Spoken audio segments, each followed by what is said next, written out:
Shalom, salam sejahtera bagi kita sekalian sidang jemaat yang dikasihi Tuhan.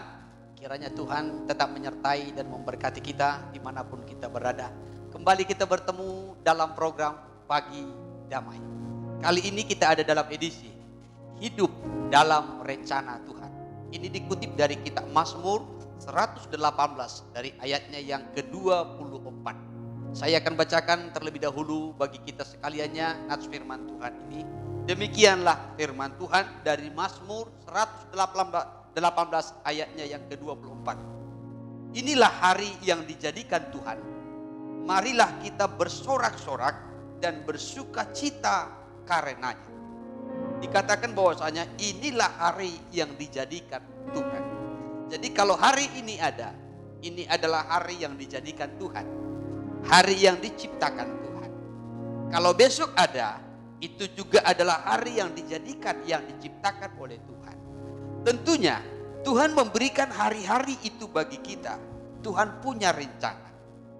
Ya, Tuhan punya rencana. Setiap hari Tuhan punya rencana dalam hidup kita. Ya, saudara, ya suatu target yang harus kita capai. Tentunya dalam tiap hari yang Tuhan berikan untuk kita jalani. Sama seperti seorang pekerja harian dalam bangunan. Saudara, seorang pekerja harian dalam suatu bangunan. Dia bekerja pada hari ini membangun satu rumah atau satu bangunan. Mungkin hari ini targetnya adalah dia akan membangun fondasinya. Lalu lusa dia akan membangun mulai dindingnya. Dan terus, saudara, sampai nanti rumah itu selesai atau bangunan itu selesai. Jadi setiap hari ada target yang harus dia capai. Saudara, di dalam membangun suatu rumah atau suatu bangunan itu. Jadi setiap hari ada sesuatu yang bertambah, setiap hari ada sesuatu yang bertambah dalam bangunan itu. Hal yang sama juga dengan kehidupan kita. Saudara, dikatakan bahwasanya hidup kita ini adalah bangunan Allah, ladang Allah. Dalam kitab Korintus, dalam 1 Korintus pasal yang ketiga, dari ayat 9 sampai kepada ayat 10 saya bacakan. Demikianlah firman Tuhan. Karena kami adalah kawan sekerja Allah. Kamu adalah ladang Allah, bangunan Allah. Ayat 10. Sesuai dengan kasih karunia Allah yang dianugerahkan kepadaku, aku sebagai seorang ahli bangunan yang cakap telah meletakkan dasar dan orang lain membangun terus di atasnya. Tetapi tiap-tiap orang harus memperhatikan bagaimana ia harus membangun di atasnya. Rasul Paulus mengungkapkan bahwasanya kita ini adalah ladang Allah, bangunan Allah. Karena itu setiap hari dalam hidup kita ini ada rencana Tuhan. Setiap hari seharusnya ada sesuatu yang bertambah di dalam kehidupan kita ini. Ada bertambah hal-hal yang rohani dalam kehidupan kita ini yang selalu dibangun. Ya, saudara. Nah, sebab hidup kita dikatakan bagaikan suatu bangunan Allah. Jadi kalau tiap hari Tuhan memberikan kesempatan bagi kita, memberikan hari-hari bagi kita, saudara, dalam hari-hari itu Tuhan punya target. Tuhan punya rencana untuk membangun hidup kita untuk lebih baik lagi. Supaya hidup kita ini menjadi bangunan Allah, menjadi bait Allah, menjadi tempat kediaman Allah kelak. Sebab kita adalah bangunan Allah. Kita adalah bait sucinya, kita adalah gerejanya yang sedang dibangun. Jadi hari demi hari semakin bertambah-tambah. Hari demi hari, saudara, ada hal-hal yang baru dalam hidup kita ini. Perkara-perkara rohani dalam hidup kita ini yang selalu bertambah, selalu dibangun. Saya tadi sudah memberikan suatu gambaran seperti seorang pekerja harian. Setiap hari dia ada targetnya, saudara, yang harus dia kerjakan, yang harus dia capai sampai nanti bangunan itu selesai dikerjakan. Jadi setiap hari dia melakukan sesuatu. Setiap hari ada bertambah-tambah pekerjaan yang dilakukan. Demikian halnya kiranya dalam kehidupan kita ini. Ada hal-hal rohani yang selalu bertambah dalam kehidupan kita, saudara. Semua bertumbuh. Ya, mungkin kerinduannya, kekudusannya, imannya, pengharapannya, kasihnya, ketekunannya, saudara, kesetiaannya hari demi hari semakin bertambah-tambah. Pemahamannya, pengertiannya, kerinduannya kepada Tuhan hari demi hari semakin bertambah-tambah. Jadi hidup di dalam rencana Tuhan tidak selamanya, saudara, hal-hal yang spektakuler, tidak. Contohnya kita mengadakan suatu kebaktian, kebangunan rohani besar-besaran di suatu tempat yang terbuka, lapangan. Ya saudara, tidak selamanya seperti itu. Mungkin juga dalam pekerjaan kita sehari-hari, dalam rutinitas kita sehari-hari, tetapi di situ juga ada rencana Tuhan. Sesuatu yang kita lakukan saudara setiap hari, hal-hal yang biasa, hal-hal rutinitas yang kita lakukan setiap hari, tetapi kita tetap ada dalam rencana Tuhan. Mungkin kita berdoa setiap hari, membaca firman Tuhan setiap hari, ibadah setiap hari, melayani setiap hari. Ya walaupun mungkin tidak seperti sesuatu yang spektakuler yang kita kerjakan ini, perkara rohani yang begitu luar biasa, tidak. Mungkin dari hal-hal yang biasa. Tetapi hal-hal yang biasa itu kita lakukan tetap dalam rencana Tuhan. Tetap dalam penyertaan Tuhan. Tetap dalam pimpinan Tuhan. Sampai nanti mencapai kepada puncaknya. Hidup kita ini betul-betul menjadi bangunan Allah. Tempat kediaman Allah di dalam roh. Satu contoh saya kutip saudara. Dalam kitab Mazmur 105. Kita melihat di sana kisah perjalanan hidup daripada Yusuf, anak Yakub yang dikutip kembali saudara. Saya akan bacakan dimulai dari ayat yang ke-16. Mazmur 105 dari ayat yang ke-16 sampai kepada ayat 22. Saya akan bacakan bagi kita. Demikian firman Tuhan. Ketika ia mendatangkan kelaparan ke atas negeri itu dan menghancurkan seluruh persediaan makanan, diutusnyalah seorang mendahului mereka, Yusuf, yang dijual menjadi budak. Mereka menghimpit kakinya dengan belenggu, lehernya masuk ke dalam besi, sampai saat firman-Nya sudah genap dan janji Tuhan membenarkannya. Raja menyuruh melepaskannya, penguasa bangsa-bangsa membebaskannya, dijadikannya dia tuan atas istananya dan kuasa atas segala harta kepunyaannya, untuk memberikan petunjuk kepada para pembesarnya sekehendak hatinya dan mengajarkan hikmat kepada para tua-tua. Nah, ini perjalanan kehidupan daripada Yusuf, anak Yakub. Ya, saudara, kalau kita melihat bagaimana perjalanan Yusuf ini sangat luar biasa. Ya, saudara, kalau kita melihat ada kalanya dia dibenci oleh saudara-saudaranya, dikata-katai oleh saudara-saudaranya, diancam, bahkan juga sampai dijual. Bahkan dia 2 kali dijual.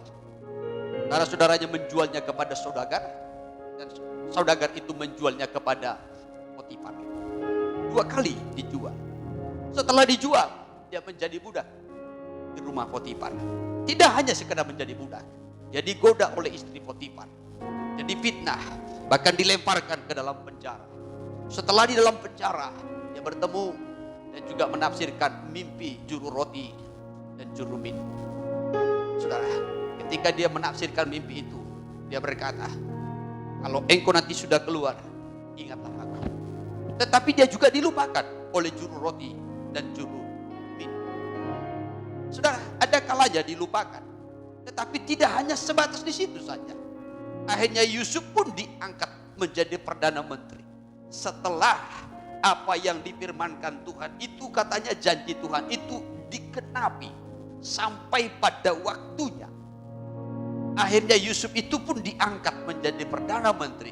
Menjadi seorang yang terhormat, disegani, bahkan juga ditakuti. Namun kalau kita melihat perjalanan Yusuf itu, setiap hari Yusuf itu berjalan dalam rencana Tuhan.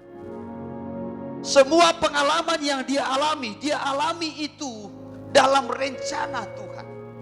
Ketika dia dikata-katai saudara-saudaranya, itu juga dijalani dengan rencana Tuhan. Ketika dia juga diancam oleh saudara-saudaranya, ketika dia dibenci oleh saudara-saudaranya, ketika dia dijual, dia juga jalani itu semuanya dengan rencana Tuhan. Ketika dia menjadi budak, ketika dia digoda, ketika dia difitnah, ketika dilemparkan ke dalam penjara, ketika dia dilupakan sekalipun, dia juga jalani itu dalam rencana Tuhan. Sudah sampai akhirnya dia diangkat menjadi Perdana Menteri. Hidupnya terhormat, disegani, ditakuti. Karena itu ketika terjadi kelaparan di wilayah Kanaan, maka saudara-saudaranya datang membeli gandum, saudara. Yusuf tahu itu saudara-saudaranya. Tetapi Yusuf tidak membalas dendam. Kenapa? Karena dia tahu semua itu adalah rencana Tuhan. Rencana Tuhan. Walaupun perjalanan yang dia alami setiap harinya, setiap waktunya, saudara, mungkin sakit, ya, mengalami penderitaan dan lain sebagainya. Tetapi semua itu dia jalani. Dia tahu itu adalah rencana Tuhan. Karena itu tadi saya sampaikan, rencana Tuhan itu tidak selamanya perkara-perkara rohani yang spektakuler, tidak. Rencana Allah itu bermacam-macam. Ya, ada kalanya sudah kita alami rencana Tuhan itu membawa kita kepada sesuatu yang menyakitkan, penderitaan. Ya, saudara, dilupakan. Tapi ada kalanya kita dihormati. Ada kalanya kita dipuji, ada kalanya kita disegani. Ketika kita dihormati, ketika kita disegani pun tetap dalam rencana Tuhan. Jangan bergeser. Saudara, jangan bergeser dari rencana itu. Supaya apa yang Tuhan rencanakan, apa yang Tuhan rindukan dalam kehidupan kita, apa rencana Tuhan yang terindah dalam hidup kita, semua itu akan tergenapi. Jika demikian, apa yang harus kita lakukan, saudara? Apa yang harus kita lakukan? Yang harus kita lakukan adalah kita serahkan seluruh kehidupan kita, maka segala sesuatu yang kita kerjakan ke dalam tangan kuasa Tuhan. Kita Amsal pasal yang ke-16 ayat ketiga. Amsal pasal 16 dari ayatnya yang kedua sampai kepada ayatnya yang keempat. Demikianlah firman Tuhan. Segala jalan orang adalah bersih menurut pandangannya sendiri, tetapi Tuhanlah yang menguji hati. Serahkanlah perbuatanmu kepada Tuhan, maka terlaksanalah segala rencanamu. Tuhan membuat segala sesuatu untuk tujuannya masing-masing. Bahkan orang fasik dibuatnya untuk hari malapetaka. Ini ayat yang sangat luar biasa, saudara. Dikatakan tadi dalam ayatnya yang ketiga, serahkanlah perbuatanmu kepada Tuhan, maka terlaksanalah segala rencanamu. Maka apa yang harus kita lakukan? Maka serahkan segala perbuatanmu, serahkan segala pekerjaanmu, serahkan segala usahamu, serahkan segala hidupmu, nikahmu, masa mudamu, bahkan masa depanmu ke dalam tangan kuasa Tuhan. Maka Tuhan akan melaksanakan rencana-rencana yang indah, yang baik, ya saudara, untuk kehidupan kita, untuk masa depan kita. Bahkan dalam ayat yang keempat tadi dikatakan Tuhan membuat segala sesuatu untuk tujuannya masing-masing. Jadi Tuhan buat segala sesuatu itu untuk tujuannya. Kalaupun Tuhan izinkan kita menderita, Tuhan izinkan kita mengalami kesusahan, Tuhan izinkan kita mengalami kekurangan, saudara, Tuhan punya tujuan dalam semuanya itu. Tuhan punya tujuan dalam segala sesuatunya. Mungkin kita dikucilkan, mungkin kita direndahkan, sudah, mungkin kita dilupakan, tapi Tuhan punya tujuan dalam semuanya. Ada kalanya kita dihormati, ada kalanya saudara kita disegani, ada kalanya kita ditakuti, ada kalanya kita dipuji. Tetapi Tuhan juga punya rencana di situ. Karena itu serahkan segala sesuatunya yang ke dalam tangan kuasa Tuhan, supaya Tuhan mengerjakannya menjadi indah. Bahkan dikatakan orang fasik sendiri pun Tuhan punya rencana. Kenapa Tuhan biarkan orang fasik hidup? Tuhan punya rencana supaya orang fasik itu nanti akan dibinasakan, saudara, pada hari malapetaka. Tuhan punya tujuan untuk semuanya itu. Itu sebabnya hiduplah dalam rencana Tuhan setiap hari, dari saat ini sampai selama-lamanya. Tuhan Yesus memberkati. Haleluya.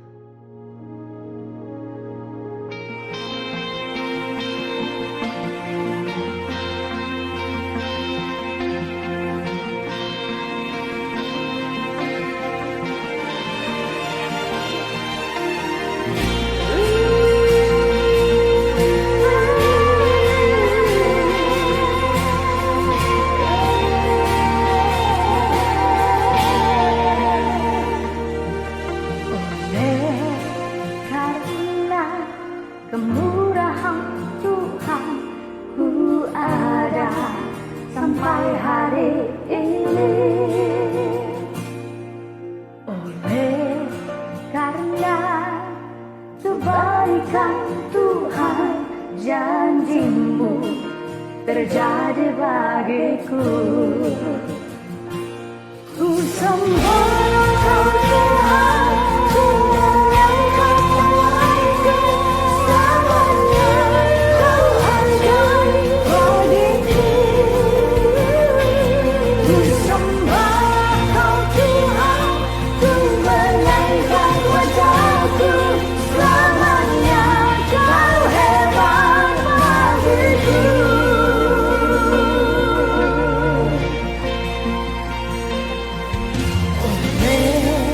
Karena kemurahan Tuhan ku ada sampai hari ini. Oleh karena kebaikan Tuhan, janji-Mu terjadi bagiku.